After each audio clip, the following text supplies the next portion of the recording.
श्री शिवाय नमस्तुभ्यम। हर हर महादेव। नमस्कार दोस्तों, आप सभी को हरियाली तीज की हार्दिक शुभकामनाएं। आज की कथा में मैं आपको हरियाली तीज व्रत की संपूर्ण कथा सुनाऊंगी। अगर आपको कथा अच्छी लगे तो वीडियो को लाइक, सब्सक्राइब और शेयर जरूर कीजिएगा। एक बार प्रेम से बोलिए उमापति शंकर भगवान की जय, माता पार्वती की जय। सावन का महीना था। प्रकृति अपने श्रृंगार में लिपटी हुई थी। वृक्षों की शाखाओं पर हरियाली झूम रही थी। आकाश से झरता हुआ मधुर जल प्रकृति के साथ साथ मानव हृदय को भी सरस बना रहा था। ऐसे ही पावन समय में आता है हरियाली तीज का पर्व, जो केवल एक व्रत नहीं बल्कि स्त्री के श्रद्धा, प्रेम और तप की पराकाष्ठा है। यह वही तिथि है जब माता पार्वती ने अपने कठोर तप से भगवान शिव को पति रूप में प्राप्त किया था। इस दिन स्त्रियां सौभाग्य की प्राप्ति, पति की लंबी आयु और अखंड सुहाग की कामना से निर्जला व्रत करती हैं। यह पर्व विशेषकर उत्तर भारत के राज्यों में बहुत श्रद्धा और उत्साह से मनाया जाता है। झूले पड़ती हैं, गीत गाए जाते हैं, महिलाएं मेहंदी लगाती हैं, हरे वस्त्र पहनकर अपने सौंदर्य और श्रद्धा दोनों को समर्पित करती हैं भगवान शिव और माता पार्वती को। शास्त्रों के अनुसार माता पार्वती ने भगवान शिव को पति के रूप में प्राप्त करने के लिए कई जन्मों तक तप किया था। हर जन्म में उनका तप और भक्ति तीव्रतर होती गई, परंतु भगवान शिव वैरागी थे। उन्हें सांसारिक संबंधों से कोई मोह नहीं था। माता पार्वती ने एक जन्म में वन में रहकर कठोर तपस्या किया। ना तो अन्न ग्रहण किया और ना ही जल, केवल सूखी घास और पत्ते खाकर, कभी कभी वायु पीकर उन्होंने भगवान शिव का ध्यान किया। इसके इस तप से तीनों लोग कंपित हो उठे। देवता, ऋषि और स्वयं प्रकृति भी उनके समर्पण के आगे नतमस्तक हो गई। आखिरकार जब पार्वती जी का शरीर अत्यंत दुर्बल हो गया, उनकी आंखें बंद हो गई और उनका तन व्रत और तप से तप कर सोने सा चमकने लगा, तब भगवान शिव ने पार्वती के समर्पण को स्वीकार किया। शिव जी के उनके समर्पण को देखकर कहा, हे देवी, तुम्हारा तप अतुलनीय है, तुम्हारा धैर्य, निष्ठा और प्रेम अद्वितीय है। मैं तुमसे अत्यंत प्रसन्न हूँ और तुम्हें पत्नी रूप में स्वीकार करता हूँ। यह वही तिथि थी, श्रावण मास के शुक्ल पक्ष की तृतीया तिथि, जब भगवान शिव ने देवी पार्वती को अपनी अर्धांगिनी के रूप में स्वीकार किया। तभी से यह तिथि हरियाली तीज के रूप में मनाई जाने लगी। माता पार्वती को तीज माता और श्रृंगार की देवी के रूप में पूजा जाने लगा। कहा जाता है कि जो स्त्री इस दिन पूरी श्रद्धा और नियम से व्रत करती है, वह अपने जीवन में सदा सौभाग्यवती रहती है। माता पार्वती का यह व्रत केवल बाह्य नियमों का पालन नहीं था, यह तो उनके हृदय की पुकार थी। उनका अडिग प्रेम, उनका निश्चल समर्पण और परम पुरुष के प्रति उनकी आस्था थी। उनका हर जन्म इस एक लक्ष्य की प्राप्ति के लिए था, भगवान शिव को अर्धनारीश्वर के रूप में पूर्ण रूप करना। देवी सती के रूप में उन्होंने पूर्व जन्म में भी भगवान शिव से प्रेम किया था, किंतु पिता दक्ष द्वारा शिव का तिरस्कार सहन न कर पाने के कारण उन्होंने यज्ञ में आत्मदाह कर दिया। अगली जन्म में वे हिमालय की पुत्री पार्वती बनी और पुनः तपस्या के मार्ग पर चल पड़ी। नारद मुनि ने हिमालय और मेनका को बताया कि उनकी पुत्री पार्वती का भाग्य भगवान शिव से जुड़ा है। माता मेनका पहले तो चिंता में पड़ गई, फिर शिव जी तो योगी है, भस्मधारी हैं, शमशानवासी हैं, क्या वे हमारी कन्या के योग्य हैं? परंतु पार्वती के मन में कोई संदेह नहीं था, उनका प्रण अडिग था। उन्होंने बचपन से ही शिव जी का पूजन करना आरंभ कर दिया। एक दिन माता पार्वती अपनी सखियों के साथ नदी के तट पर गई। उन्होंने एक शिवलिंग बनाकर पूजन किया और मिट्टी के दीप जलाकर भगवान शिव का आह्वान किया। सखियों ने उत्सुक होकर पूछा, हे सखी, क्या तुम सच में इतनी कठोर व्रत कर रही हो? पार्वती ने मुस्कुराकर उत्तर दिया, हाँ, क्योंकि मेरा विश्वास अडिग है। शिव ही मेरी जीवन का लक्ष्य है। मैं उन्हें ही पति रूप में स्वीकार करती हूँ और वही मुझे स्वीकार करेंगे, यह मेरा विश्वास है। उस दिन की आस्था और भक्ति का फल यह हुआ कि भगवान शिव पार्वती के सामने प्रकट हुए और उन्हें वचन दिया कि वे ही उनकी अर्धांगिनी बनेंगी।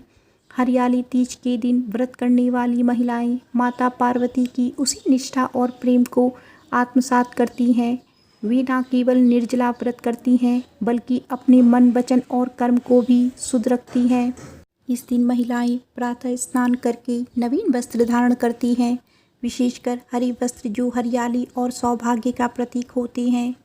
वे श्रृंगार करती हैं, मेहंदी लगाती हैं, सुहाग की सामग्री का आदान प्रदान करती हैं, झूले झूलती हैं और तीज के गीत गाती हैं। ये गीत न केवल मनोरंजन के लिए होते हैं बल्कि इनमें देवी पार्वती की कथा, उनकी भक्ति और उनके विवाह की घटनाएं संजोती जाती हैं। संध्या समय महिलाएं व्रत कथा सुनती हैं जिसमें शिव पार्वती के पावन मिलन की गाथा सुनाई जाती है। व्रत कथा सुनने से पहले महिलाएं एक विशेष थाली सजाती हैं जिसमें पूजा की सामग्री होती है। लाल चुनरी, सुहाग की चीज़ें जैसे चूड़ी, सिंदूर, बिंदी, बिछुआ, काजल, हल्दी, कुमकुम, धूप, दीप, चावल, फूल, मिठाई, फल आदि। साथ में एक मिट्टी की मूर्ति माता पार्वती की बनाकर या खरीदी हुई मूर्ति को सजाकर पूजन किया जाता है। महिलाएं श्रद्धा से मंत्रोच्चार करती हैं और माता पार्वती से प्रार्थना करती हैं कि जिस प्रकार आपने शिव को प्राप्त किया उसी प्रकार हमें भी अखंड सौभाग्य का वरदान दे। आइए अब सुनते हैं हरियाली तीज की व्रत कथा, जिसमें माता पार्वती के कठोर तप, राजा हिमावान की चिंता और भगवान शिव के मन में उत्पन्न भावनाओं का रहस्य छुपा है। राजा हिमावान और रानी मेनका को जब नारद मुनि ने यह बताया कि उनकी पुत्री पार्वती पूर्व जन्म में देवी सती हैं और इस जन्म में भगवान शिव को पति रूप में प्राप्त करने के लिए अवतरित हुई हैं, तब हिमावान को अत्यंत विस्मय हुआ। वे सोचने लगे कि शिव तो सन्यासी हैं, शमशानवासी हैं, उनके शरीर पर भस्म लिपटी होती है, गले में नाग रहते हैं और वे तो वीतरागी हैं। ऐसे योगी को वह अपनी कन्या कैसे दे सकती हैं। रानी मेनका भी यह बात सुनकर चिंता में पड़ गई, परंतु पार्वती के चेहरे पर कभी भी संशय नहीं दिखा। वह तो बचपन से ही शिव जी के ध्यान में लीन रहती थी। वह मिट्टी से शिवलिंग बनाकर उनकी पूजा करती थी, बेलपत्र अर्पित करती थी और गंगा जल से अभिषेक करती थी। धीरे धीरे उनकी भक्ति और दृढ़ होती गई। जब वे किशोरी हुई तब उन्होंने पिता से आग्रह किया कि उन्हें वन में जाकर तपस्या करनी है ताकि वे शिव जी को प्रसन्न कर सकें। हिमावान ने बहुत प्रयास किया उन्हें रोकने का, किंतु पार्वती ने निश्चय को देख वे मौन रह गए। पार्वती वन में चली गई। वहाँ उन्होंने पर्वत की गुफा में निवास किया और कठोर तप आरंभ किया। प्रारंभ में वे केवल फल और कंदमूल पर आश्रित रही, फिर केवल सूखे पत्ते खाकर तप करने लगी और अंततः पूर्ण निर्जल व्रत धारण कर लिया। उनका शरीर दुर्बल हो गया, त्वचा से अस्थियां झलकने लगी, परंतु उनकी तपस्या में कोई कमी नहीं आई। उन्होंने सूर्य की प्रचंड किरणों में बैठकर ध्यान किया, ठंडी रातों में खुले में रहकर शिव का जाप किया और अपने मन, वाणी और कर्म को पूर्णतः शिवमय बना लिया। उनके तप से तीनों लोग चकित हो उठे। ब्रह्मा, विष्णु और देवगण उनके सामने प्रकट हुए और वरदान मांगने को कहा, परंतु पार्वती ने कहा, मुझे केवल शिव चाहिए, मुझे कोई अन्य वरदान नहीं चाहिए। उधर कैलाश पर भगवान शिव ध्यानस्थ थे। उन्हें जब देवगणों ने पार्वती के तप का वर्णन सुनाया तब वे बोली, मैं जानता हूँ कि वह देवी कौन है। वह वही सती है जो अपने प्राणों की आहुति देकर मुझे इस जीवन में सिखा गई है कि प्रेम त्याग चाहता है, अहंकार नहीं। मैं उनकी अग्नि परीक्षा से परिचित हूँ, किंतु इस बार मुझे उनके धैर्य की गहराई जाननी है। यह कहकर उन्होंने एक परीक्षा लेने का विचार किया।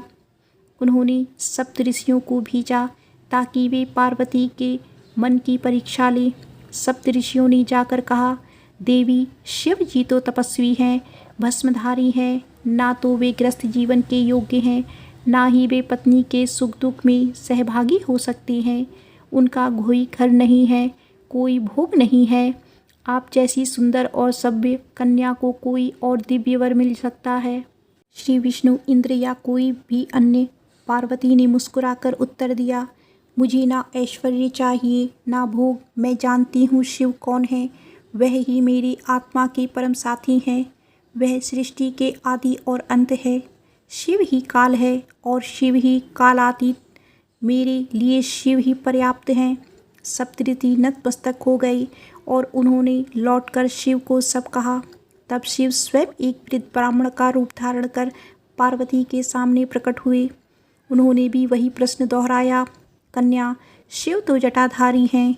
उनके पास ना गहरी है ना वैभव है। वे तो शमशानवासी हैं, भूतों के साथ रहते हैं।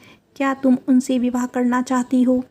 पार्वती ने तब उत्तर दिया, जो शमशान में शांति ढूंढ सकता है वह जीवन में मुझे स्थायित्व देगा। जो अपने सिर पर मृत्यु को धारण करता है वह मुझे जीवन देगा। मैं किसी सांसारिक मोह से नहीं बल्कि आत्मिक प्रेम से जुड़ना चाहती हूँ और वह प्रेम मुझे केवल शिव में दिखता है। यह सुनकर भगवान शिव ने अपना ब्राह्मण रूप त्याग दिया और अपने दिव्य रूप में प्रकट हो गए। कैलाश के सभी प्राणी पुलकित हो उठे। आकाश से पुष्प वर्षा होने लगी। देवगण, ऋषि, सिद्ध, गंधर्व, किन्नर सभी पार्वती के तप को नमन करने लगे। उन्होंने पार्वती को आशीर्वाद दिया और कहा, आज से तुम्हें तीज माता के नाम से पूजा जाएगा। हरियाली तीज के दिन जो स्त्री तुम्हारी कथा सुनेगी और व्रत करेगी उसी अखंड सौभाग्य प्राप्त होगा। भगवान शिव ने भी वचन दिया कि जो भक्तिन इस दिन व्रत करेगी उसकी मनोकामना पूर्ण होगी। इसके बाद माता पार्वती कैलाश लौट आई। हिमालय पर भव्य विवाह संपन्न हुआ। देवताओं ने विवाह के लिए स्वर्ग से रत्नों और पुष्पों की वर्षा की। नारद मुनि ने शुभ मुहूर्त चुना। ब्रह्मा जी ने स्वयं विवाह मंत्रों का उच्चारण किया और विष्णु जी ने कन्यादान किया। समस्त ब्रह्मांड में उस दिन दिव्यता की ध्वनि गूंज उठ रही थी। देवी पार्वती और शिव का यह विवाह केवल एक दाम्पत्य बंधन नहीं था, यह संपूर्ण सृष्टि के संतुलन का प्रतीक था। यह विवाह दो चेतनाओं का एकात्म था, शक्ति और शिव का मिलन। एक बार प्रेम से बोलिए, उमापति शंकर भगवान की जय, माता पार्वती की जय। आइए अब सुनते हैं हरियाली तीज की एक बड़ी ही दुर्लभ कथा। किसी समय की बात है, एक छोटे से गांव में एक स्त्री रहती थी। उसका नाम था कमला देवी। उसका जीवन बाहर से सामान्य प्रतीत होता था। पति किसान था, 2 छोटे बच्चे थे, कच्चा मकान था और दिन भर की चक्की रोटियां और कपड़े धोने का जीवन। किंतु भीतर ही भीतर कमला देवी का मन सूख चुका था। उसका पति शराब का आदी था। रोज घर लौटते समय अपशब्द कहता, मारपीट करता और दिन रात उसे तिरस्कार की दृष्टि से देखता।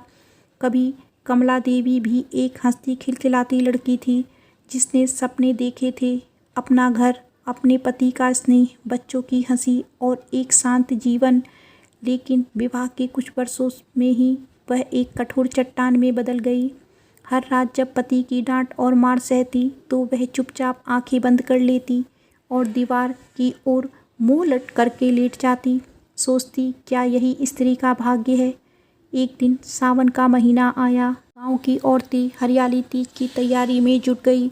झूले बांधे जा रहे थे, श्रृंगार खरीदे जा रहे थे, मेहंदी रचाई जा रही थी। कमला देवी बस चुपचाप देखती रही। एक पड़ोसन ने आकर पूछा, कमला, तुम तीज का व्रत नहीं कर रही क्या? कम से कम इस दिन तो खुद के लिए जी लो।